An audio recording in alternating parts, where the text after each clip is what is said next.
intermediate. Now we're going to count the strides so she can get this to work. So it's 4 to the right, 8 to the left, 8 to the right, and 4 back again. Good.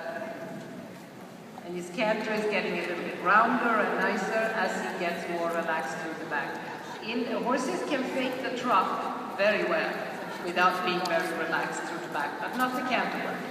That's hard. Good. And then straighten him and change, and then 1, 2, 3, 4, 5, 6, 7, and he took an extra stride. 3, 4, 5, 6, 7, now he should change. He cheated a little bit. He gave us 1 extra stride. And of course, he bent well, he didn't change as well, but in the test, this would have been a problem because the count wasn't right. You know, we're very picky about this as judges. Do you want to give it 1 more try? Yeah, she's game. We'll try to do that. Now remember, this horse is learning, he's aiming to go in this test. He isn't showing at this level yet, but we are looking to do it. Good. 2, 3, 4, 5, 6, now and change. 1, 2, 3, 4, 6, 7, 8. Okay, got it. Great. And this, you will see later on, what happens next when you go to Grand Prix, but this is the horse that is trying to learn. And the horse isn't counting, he just looks like he is. Of course, all this is from the influence of the rider. So if the rider is not counting correctly or is confused, none of this is going to happen correctly, that's for sure.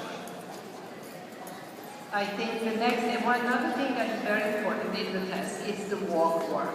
And this horse walks perfectly evenly, 1, 2, 3, 4, has a nice connected walk. And right now, it's almost at a 3 walk. But if you could connect him up a little bit at the walk so we can see how he looks in his frame when he is connected, engaged, and marching, that would be great. There you go. Good.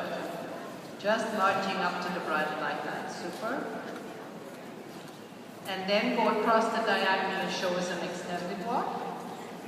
And slowly let his neck come out, little by little. Here, that's right. The longer the neck and the longer the stride in the extended walk, the better the score. Keep him a little more on your left leg so he doesn't position to the right all the time. And then go back to the connected walk. And the transitions between the two are also judged. So you need to be careful that the horse doesn't resist when you bring him back in the other end. Here again is a good collected walk. He's very pure in the stride. 1, 2, 3, 4 is right where he's supposed to be. And then come across again across the diagonal and let him stretch his frame out so that he gets as much of a long top line and therefore can be elastic and give us more of what we call ground cover, which means the horse's hind leg steps over the hook print in front as much as possible. And this is nicely relaxed. It could be a little more elastic and stretching careful. Let's go a little bit. Let his nose come out. That's the girl. Let it come out. The more the merrier. This is a movement that costs a lot in the test when it doesn't work. It's not the most exciting of all the things to do, but it is something that if it doesn't work, is going to be very expensive in the sport. Now I like the way he comes back to you. You know, he doesn't protest about that at all. So, do you want to go to the trot work now? And we can do a little bit of collected trot and also repeat those half passes. They get to be more interesting now as we go up the levels because we are going to require more of a sharp angle at the half passes. We didn't do that before. They were sort of long and a little bit slopey and not so difficult for the horse. These half passes are going to be more steep and the horse is going to have to cross over more, which of course is a much bigger effort behind. That's it, he's bent in the right direction, he's a little half hold right, so he brings up to bring the haunches and then he can just sit a little bit more to left shoulder back. Keep your left shoulder back. Good. Good. Okay. He kept his positioning well. That was nice. And he also kept the bend and he crossed well, but I'd like to see him a little more up here.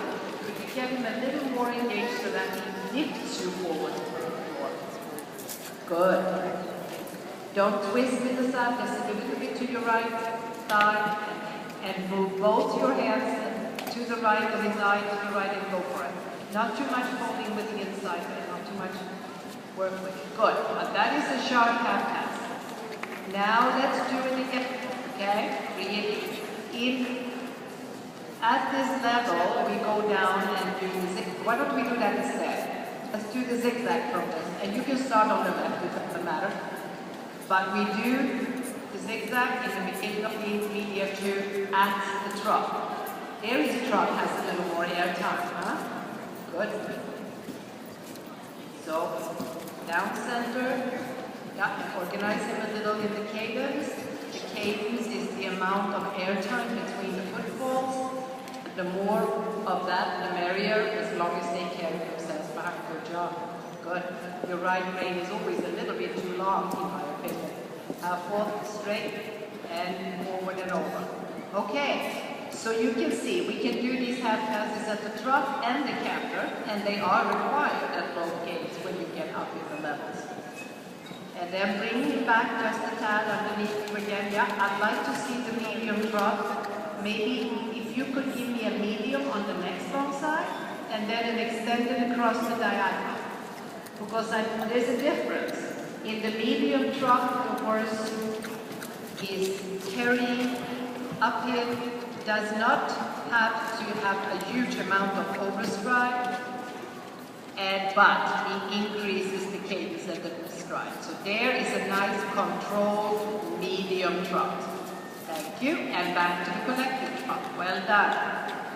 Now let's see if you can give us an extended trot that gives us the ultimate in the stride. And be careful, if it feels like he's not really ready, then just stop. There's more. Thank you, you don't have to go the whole way. It's just fine. Good. He looks great. Catie was a little worried that because he had his shoes changed, that he wouldn't be really ready for this, but he looks good to me. Okay, and then you go back to the walk, and our next project is going to be the pirouettes at the canter. And that is we've only done half pirouettes so far in this series of talks, and now we're going to try to experiment with a full pirouette. And that is